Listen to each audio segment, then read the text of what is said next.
Welcome, everybody, to episode 3 of Daydream Legend Podcast. I'm your host, Joe Fernandes, and I want to thank you guys for coming back, and I'll welcome any new listeners. I have to say, I was blown away by episode 2 and the amount of people that gave me messages and gave me stuff to work with. I thought it was a fun episode, and I want to thank everyone that contributed. I'm also blown away by the amount of people that sent me messages this week. This is amazing. I'm so happy you guys are listening. And I have a lot of messages, voice messages, emails to get to. I'm hoping I can get through them all. That's how great this is. But we're going to get into it. But before we start, just please subscribe down below if you're watching on YouTube. And whatever audio platform you're listening on, please subscribe there and rate and review, especially on iTunes or Spotify. That'll help me, I guess, get up in the rankings. I don't know. I'm using lingo that I read. I don't really know how it all works. But bottom line, if you're listening, I really appreciate it. It's a rainy day here in New Jersey. It's miserable outside. So it's a perfect day to do a podcast. I have some stuff I'll talk about my personal life later if I can get to it. But I want to get to the podcast because we have a lot of stuff to work with. So we're going to go to our messages. Messages. Yeah, I was talking to my girlfriend the other day, and she said to call you and leave a message. Well, my name's Virginia. I'm from Alabama. She sent me your phone number. We wanted just to discuss, New Jersey. What is up with New Jersey? A lot of weirdos over there. All right. Well, thank you, Virginia from Alabama. That's crazy that she's named after a state. Well, I guess you couldn't name somebody Alabama. Virginia is actually a real name. But Virginia, thank you so much for calling in. And your question is, what's up with New Jersey? What's up with those weirdos? Now, I got this message the other day, and I was thinking about it, and I'm like, what is up with the weirdos of New Jersey? So I put it out there on my Facebook. I asked, because most of the people in my Facebook feed are from New Jersey. So what better people to ask about the weirdos from New Jersey? So I asked, what are the top 5 weirdos from New Jersey? And overwhelmingly, it seems that people do not like Italians. At least New Jersey Italians. Because a lot of them say, like this first comment said, a professional Italian who has never stepped foot in Italy. Now, if you don't know what that is, those are those guys that they were born here. But when they order calamari, they go, calamari. Or when they order mozzarella cheese, they go, yo mozzarella. Or my all-time favorite, because it makes no sense, the way they say capicola is gabagool. So yes, that is weird. But I guess New Jersey's full of Italians, and that's why people got very hateful towards Italians. It was very shocking because I'm half Italian, even though my last name is Fernandes. I am half Italian, and I don't take offense to things, but I was like, man, I had no idea how much even New Jersey people hated Italians. Another commenter was I used to live in Brooklyn, and I talk about how Jersey is so country. So that's a Jersey implant from Brooklyn, thinking Jersey's country. And it is kind of country, but I know they play it up a little bit. Like, dude, I saw deers in my backyard. It's like, all right, if you talked like that, way back, in the 50s, where you weren't seeing National Geographic and seeing deer, but you're acting like you've been to Great Adventure. You've probably been to the safari. You've been to zoos. So you're acting, dude, I saw deer. It's like, all right, calm down. That happened to me one time, but I was younger. This kid, Bobby, moved from Brooklyn, and we were at the bus stop, and there was a deer, and he was astonished by it. But back then, that was the 80s, man. We didn't have the internet. I believe Bobby never saw a deer till that moment. But yeah, I'm going through the list, and it's just, now, okay, somebody went away from Italians and said Pineys and Philly sports fans, people who hate living here but get pissed off when an outsider makes fun of it. Yeah, because if you're not from New Jersey, it's like South Jersey's almost like East Philly, because they just love all the Philly sports, and the Pineys, it's unbelievable that is even New Jersey. I remember hunting down there with my father, and they're just a different type of people. I think the Mason-Dixon line is like the Driscoll Bridge in New Jersey. If you don't know where that is, I'm being too specific. But I'm trying to... But then, here's one thing that bothers me about people from New Jersey is I put a poll out about giving me top 5 weirdos in New Jersey, and some of you gave me just one, so I don't know why you stopped at one. You tell me you're so hateful, but you only hate this one person. Or they just don't listen. That's my pet peeve about people from New Jersey in my feed, is that they're not listening, doing the game properly. I mean, some guy goes, dude, why are you taking polls? What do you think? It's for the podcast. You think I'm just taking polls and then sitting home and getting my data for my own personal life? What? That was one thing that this one guy said. He goes, I hate people that do polls. Oh, you're so edgy. Ugh, shut up and unfriend me or unfollow me. And some of them made no sense. Like, I just assumed some of these people are in other states. I wanted it to be specific to Jersey.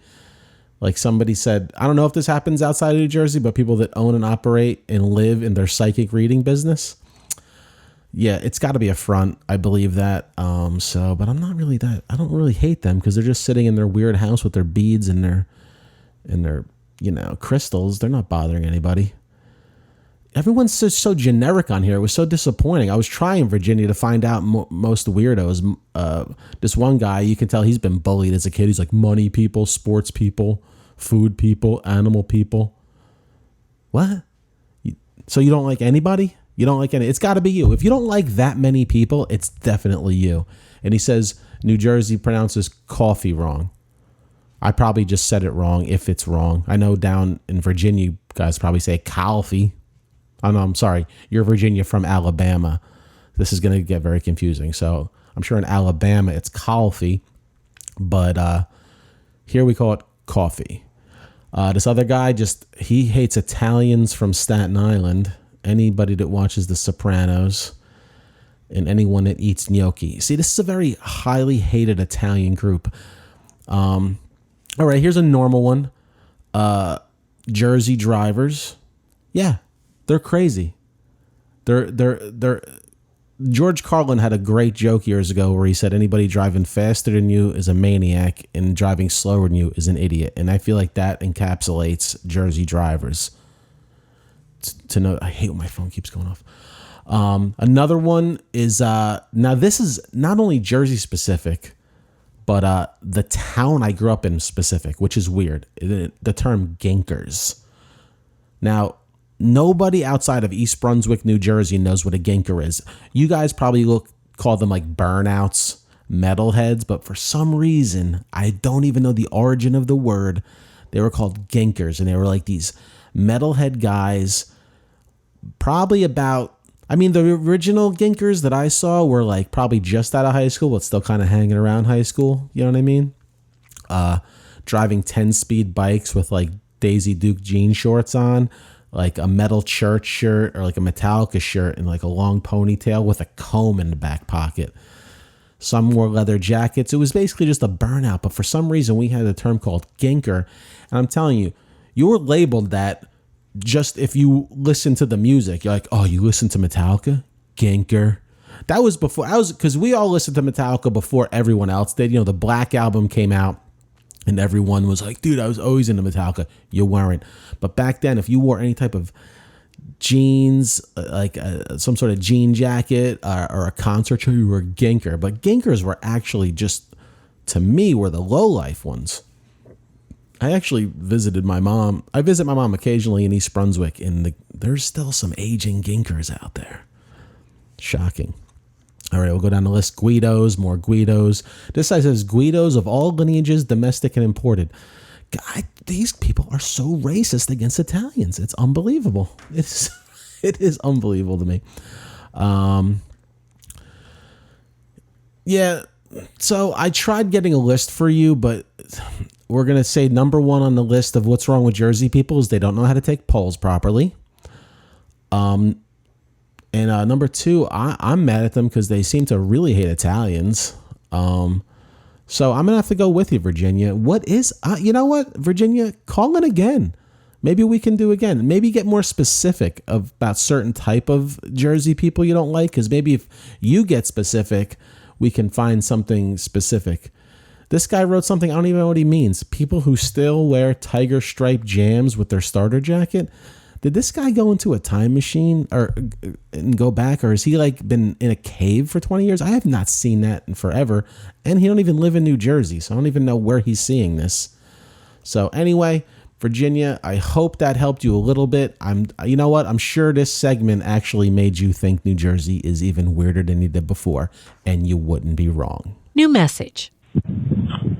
Yeah, this is Peter V. Just wondering if you saw the news about California. They want everybody to buy those electronic vehicles, but they can't charge them, so they jack up the electric grid.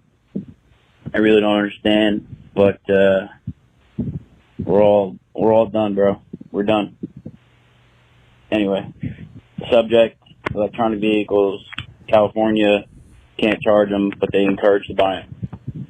Thanks. All right, thanks. That's Peter B. from California. I appreciate you calling in and listening to the podcast. Electric vehicles, asking you to buy them, but you can't charge them. See, I've only been to California like one time. I don't really know. I mean, you read about California and how, crazy their laws and regulations are. I don't watch the news a lot lately because I just try to like detox myself from it from occasion. But that does sound like an idiotic thing. They're pushing you to buy electric vehicles, yet they don't want you to charge them. Does that not tell them something? Listen, I'm all for electric vehicles. It's fine, but I don't think we can handle it as a country. We can't handle the electric that we have. Like in New York City, sometimes, like on heat waves, they'll tell people to not use their air conditioning because they're afraid of a power outage. If the power grid isn't good enough to withstand like a heat wave, which maybe lasts like a week or two, you're telling me everybody charging their vehicles at the same time every night, you guys are going to be able to handle that? Yeah, because when people go to bed at night, they're going to charge their car. It's going to pull from the whole thing. And then to tell people to not use it. I see. That's the thing about. I'm telling. This podcast will never be political. I'm not going to. But just because Peter called in, I have to say it's like this is how phony these people are. It's like you're trying to get people to move to electric, but you're banning them from even using it. And honestly, there was a comic back. I haven't seen him around in years, but early 2000s. This guy Dave Mordahl had a joke about electric vehicles, and he goes, where do you think the electricity comes from? Magic? It don't come from magic. You still got to burn fuel to create the electricity.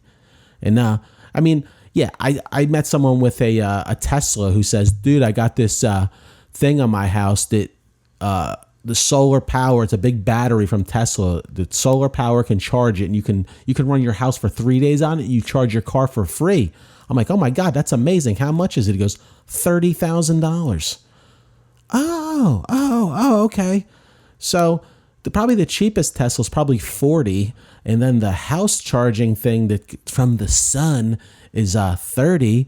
So $70,000. You want people to do $70,000 of their life, and then if the electric's being used too much, you don't want them to plug it in. I don't know.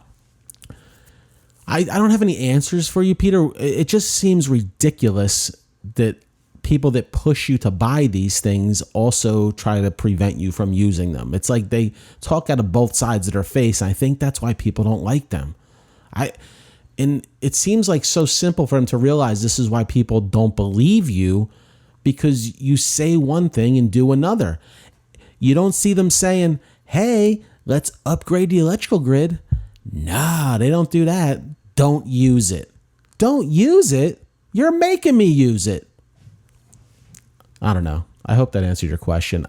I'm just telling you, when it comes to politics or any world things, I'm very uneducated. Most of what I'll ever give you is my uneducated opinion because I read half articles and headlines and listen to podcasts. So that's where my knowledge comes from. So listen to nothing I say, but I agree with you. It is phony. Thanks for calling in, Pete. New message. We have a return caller. Return caller from last week. Hey, Joe. You're going to fuck a turtle, but I'm weird. So here's a new one. Casey Anthony, Caitlyn Jenner, Honey Boo Boo. Okay. I don't know. I don't know your name, guy. You never left your name, but I want to thank you for the fuck, marry, kill from last week. Now I misspoke. I shouldn't have said you were weird. What I was referring to is the scenario was weird because I haven't done a fuck, marry, kill since I'm a child, or at least a teenager, maybe early 20s, and I only felt it was weird because I don't remember ever having farm animals and lake animals involved in the fuck, marry, kill.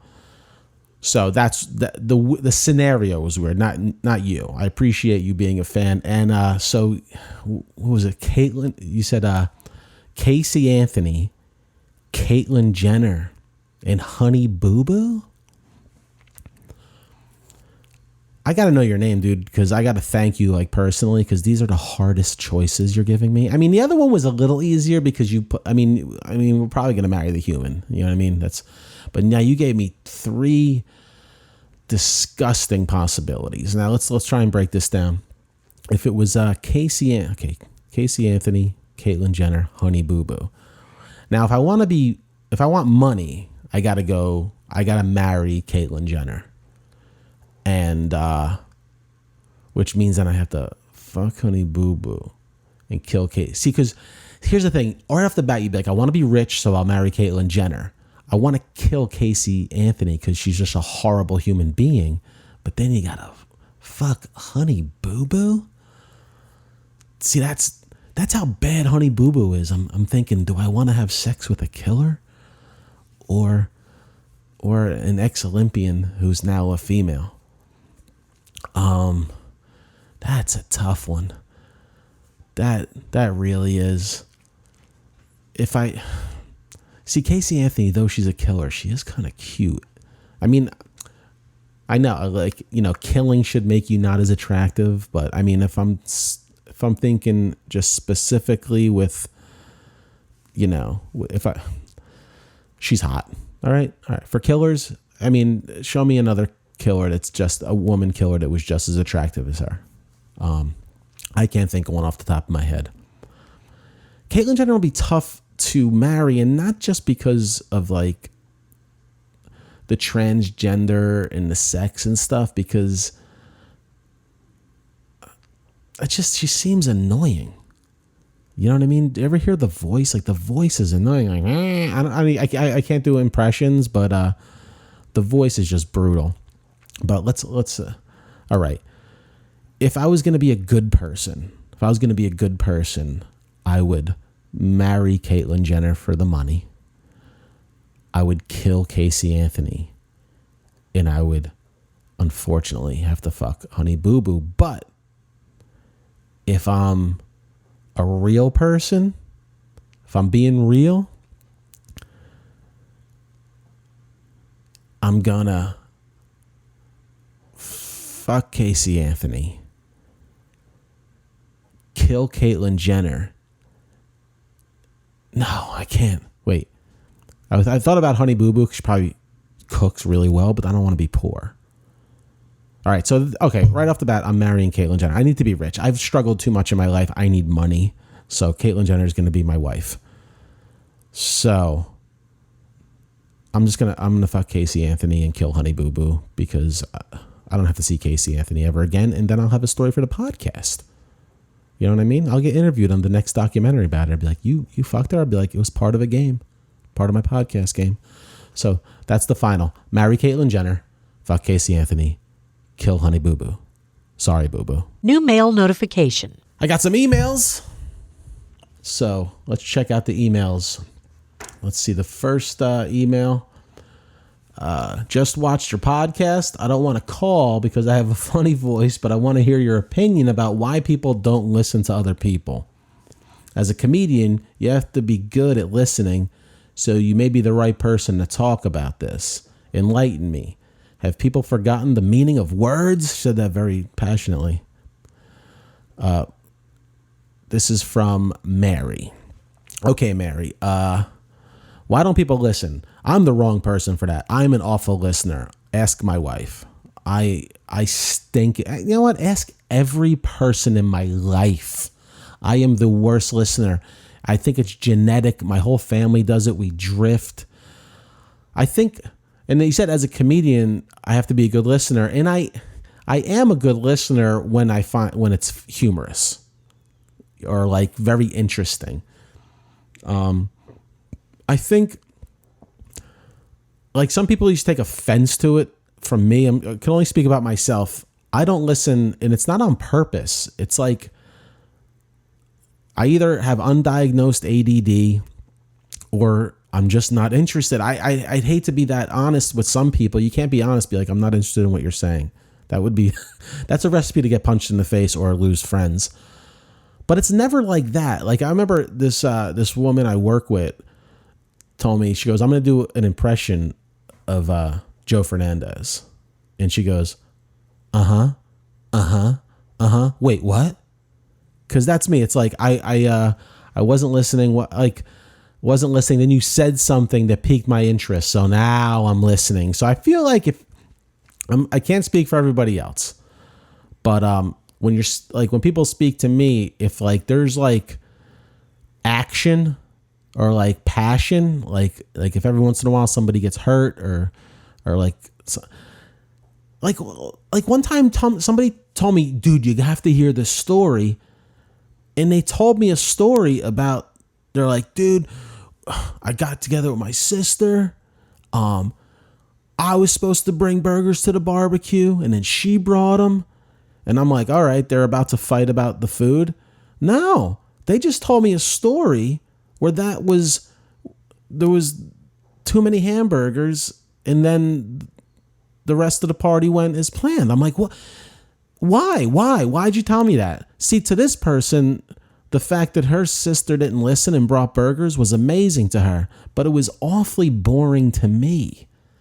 You know what I mean? Like, and so now I think subconsciously, if that person tells me that story again, or any story, I'm gonna go back to hamburger story and be like, I'm probably gonna tune you out until somebody dies in your story, somebody gets punched in the face, somebody gets into an accident. Like I need action. Also, I think people don't listen. It's something I deal with. I have to actively try to listen. I work on this with people, and I tell people in my life that I care about. I'm like, if there's something you really need me to listen to, you really got to focus me. Just say, Joe, I need you to listen. Because I remember my wife used to go, can you just like give me any noise to let me know you're listening, like an or a yeah. And I did this as an episode in the web series, so don't think I'm doing material right now. So like I would start doing that to her, like, yeah, and then she knows when I'm not listening, so she'll snap her fingers like, no, I need you to listen. I need you to get all this. And if you're that serious with me, good. And honestly, don't take offense if I you know what it is, I have to get close enough with people that when I'm not listening, that I can admit that to them, be like, I didn't hear what you just told me. And I'd appreciate it if you tell me again, because now I'm focused. Or like, I sometimes wake up, like when someone like asks me a question, they'll be like, so what do you think? And I'm like, oh God. But I think as I get older, I'm just going to start telling people I wasn't listening, and it was rude of me, but it has nothing to do with you. I just have a brain chemistry that's off. So I can't speak for other people, but I can say for me, a lot of times it's involuntary. I don't know I do it, but I'm getting better with it. I'm getting better, because one of the other qualities that I've tried changing about myself that I hated was I'm trying to be a better listener, because I'm trying not to think about how, like say someone's sharing something with me. I used to like, it's probably from being in 12-step fellowships. I try to like think about how this relates with my life so I can help them. I'm trying not to do that at all. I'm trying just to listen. And sometimes I don't have to say anything. And that's something I'm learning as I age, like just listen. Like I don't need to partake in every conversation from my angle. I don't have to put a story of mine out there. I can make it about the person. So That's what I've been trying to do. I'm trying to be in the moment with people and not and less self-centered with myself. I suffered with that for a while, so now I'm starting to get better with it. It takes a lot of practice, but that's a good question. I hope I answered it. Sometimes when I feel like I'm rambling, and I hope that worked out for you. New mail. This is from Kane. He's a performer. He's in the band Reign of the Hated. He wants me to promote that on my podcast, and I'd love to. I don't know if I'm going to play any music right now. I have to check the copyright on that because I don't want to get torn down. But go to Reign of the Hated on YouTube and listen to this guy's music. It's like it's good metal music. I just don't want to get taken down for copyright infringement. So if you tell me that your stuff's not copywritten in a message, I'll play it next week. I promise you, to at least end the show or something. All right, here's from Kane. I've been having a bit of issues with anxiety when performing. What do you do for anxiety to help with before a comedy show, even a podcast? How do you, and then also, how do you promote your shows to best sell to your audience? And I have a weird paranormal experience story. It's a lot going on in that message, Kane. We'll focus this. Well, I don't have a weird, I do, but I'll wait till you give me your weird paranormal story and then I'll tell you mine. So you can send that to me, hopefully in a voicemail. We'd rather hear it than me read it. So performance anxiety. Yeah, I suffered with that for a while, especially when I was new. I even remember back when I was in music as a young kid, like I used to sometimes not even look at the crowd when I was playing guitar. I had like my long hair back then, and I would just like headbang and kind of look at the floor and occasionally gaze out there because I don't know where it came from. But I think performance anxiety comes from not having enough reps doing it. I know for stand-up, it used to be kind of debilitating for me because I just, I had nothing to call on for me not to have the anxiety. There was a story I listened. I think Jay Moore told this story years ago about Buddy Hackett. He was talking about Buddy Hackett, and Buddy Hackett asked him. I can't do a Buddy Hackett impression, but he goes, "What is your monitor on stage?" And he asked him, "What's that mean?" He goes, "Your monitor, what's your monitor? Like everything you're focusing on other than the show, like." If your monitor's at 100, that means you're focusing, like your anxiety is like to the max. Like you're focusing on why is that guy in the back of the room looking like that? Why is the stage set up like this? Like you're worrying about everything but you. And so everyone starts off new, monitor at 100. Anxiety is peaking. And I think only repetition and performing live and getting more comfortable in your skin up there brings that down. And he asked Buddy Hackett, "What's your monitor?" And he goes, 1. Because you would think it would be 0 because he's such a celebrity. He goes, 1. He goes, "Why 1?" He goes, "I have to know where the fire exits are." And that's hilarious. Like that's the one thing he's focused on stage.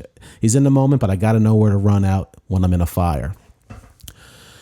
If I think about my monitor, it depends on the gig, man, because sometimes I can get up in my head if I think it's an important gig. Like I did a Laugh Fest out in Michigan, and it was like this sold out rock club, and there was like people in the business there, and I could get work if I do well in this festival. And everyone's killing right before me, and I'm backstage, and I'm doing it long enough where I'm confident, but it's a big show. So you just want to do well. And I remember going out there and I had a great set, but I remember I met this comic, Damon Sumner, and I remember asking him after, I said, "Was my left leg shaking? Did you see it?" He goes, "Nah, I didn't notice anything." Cause I felt like my left leg was dancing. Like my adrenaline was like pumping through my left leg. But I was able to just kind of let it happen. I feel like I've learned how to take that anxiety and put it into my performance because I think when you're new, you take that anxiety and put it into a negative worry, where I try now to channel it into making me a better comic that night because it's good. I think it can make you sharper. It's like, this is go time. It's your body telling you this is go time. But it's hard to take that when you're new because you don't do it enough to feel like this go time is going to be a good time. But I've been doing comedy since like 2004, 2005. So I built up confidence. And that's not to say that I'm like, oh, this show's going to be no problem. I still get anxious because I care. You know what I mean? I want to be a good show, but though this will probably sound corny, I do give myself some positive self-talk because I used to do a lot of negative self-talk. I used to be like, well, I hope this show goes good. Well, I hope this audience is good. And then, a lot of times I'd bomb. I'm going up there in like this negative headspace. So now I positive self-talk. I just tell myself, and I know some of my comedian friends are going to make fun of me if they listen to this, but it works for me. I just say, this is what you love to do. Go have fun tonight. Because I just make it fun. Make it fun. That's something I used to like put too much pressure on myself. Like, I'm only going to have fun if they're having fun. It's like, no, I'm the paid person here. I got to bring fun. And if they're not having fun, at least if I know if I'm going up in that regular headspace that I did it in a positive way. So if it goes left, I don't feel as bad because I went up with like wanting to have a good time and they just didn't like me. But yeah, so that's kind of how I deal with performance anxiety per se. I had something else I wanted to say about that, but yeah, let me try and think. I can edit this if I let me get a sip.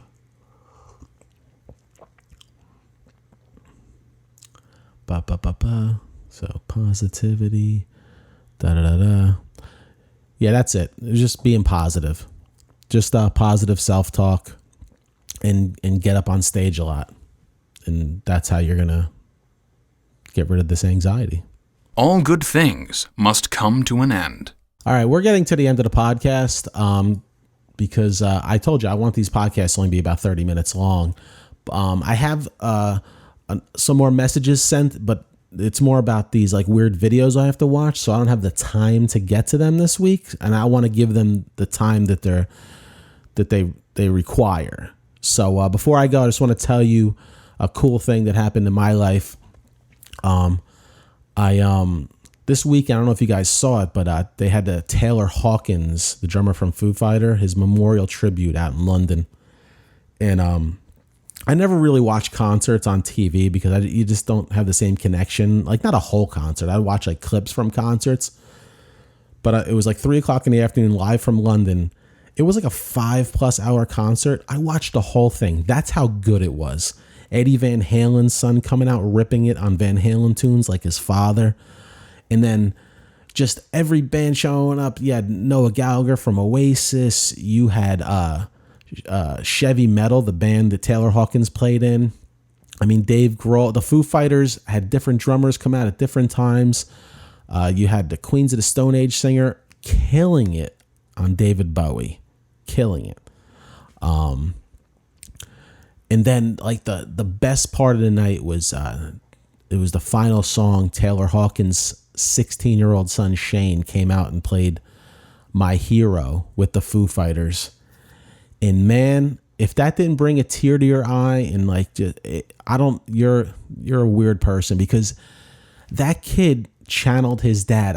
He was pounding those drums like nothing I've ever seen before. Like, he even has he looks the same as his dad. And I'm just trying to think of this boy, because I know when I think of my dad, who passed 7 years ago, it's still very raw. It's like, I miss him so much. And I could just imagine like this kid having an opportunity to honor his father in front of Wembley Stadium, one of the biggest venues ever. And let me tell you, he killed it. We talked about performance anxiety. I mean, 16, how does he do it? That is some spiritual stuff right there. 16 years old in front of Wembley Stadium playing one of the top Foo Fighters songs with the Foo Fighters that your dad wrote. In memory of him, you're playing. This kid just blew me away. And I remember, and after the concert, I'm texting my buddy James, and because they're having another one in Los Angeles, and the tickets are very tough to get, and you can't even buy them on the secondary market. You go to StubHub, they're not there, and I'm just, and they're going to be expensive. So I just text James, just jokingly, I'm like, too bad we can't go out to LA. Can't even find tickets.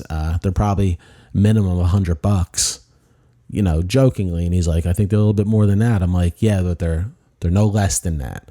And that was just a joke. I'm like, too bad we can't go. And he says, I may have a way to go. I'm like, really? He's like, but he had like a tight schedule. I'm like, dude, we have to do this. And so I was like, listen, if you could do it, you can do it. If not, not. And he texted me. He got us 2 tickets. So I'm going to get to go to LA with my best buddy James to see the LA tribute to Taylor Hawkins. This is one of the coolest things that's happened in my life. Like, I've been to some great concerts. Woodstock 94, the good one, after the good one, before the bad one. I've been to so many good concerts, but this is going to be amazing because everybody showed up in London. I just can imagine the surprises they're going to have in Los Angeles. It's going to be epic. And I don't know, man. It's like things like this that make you feel fortunate, because sometimes I can get in the dumps in my head about whatever in my life, and it's like then good things like this happen in my life, and I'm like, you have a pretty damn good life, man. You have a pretty damn good life that this opportunity came to you, and you have the wherewithal to take it and enjoy life like you do. I don't know. I guess I'm getting too corny with that, but that's how happy I am to be there. But yeah, guys, I think we're at like 30 minutes, and like I said, I don't want to push this. So Robin, who sent me these nice messages about these weird videos, I haven't watched them yet. I told you I'm going to watch them live on the podcast. I want an actual reaction. So, and I want to give time to it. So, everybody, please let me get the number to call in again if you want to call. I should always have these things ready, but I don't. I'm just not ready. Okay, the number to call and leave a message for the podcast is 973-908-8477. And you can leave a voicemail or you can text message me anything and I'll get it. And you can also email me anything at joe@joefernandes.net or on any of my social media, Instagram at Joe Fernandes. Go to my YouTube, subscribe, go to the audio platforms and subscribe because those are the numbers that actually matter on the audio end. And please rate and review the show. Thanks again to everyone that sent me a message and helps me continue this conversation. I'm overwhelmed by the support for this podcast 3 weeks in. I had no idea what to expect, and you guys are helping me, and I am so grateful. So thanks again, and I will see you guys next week.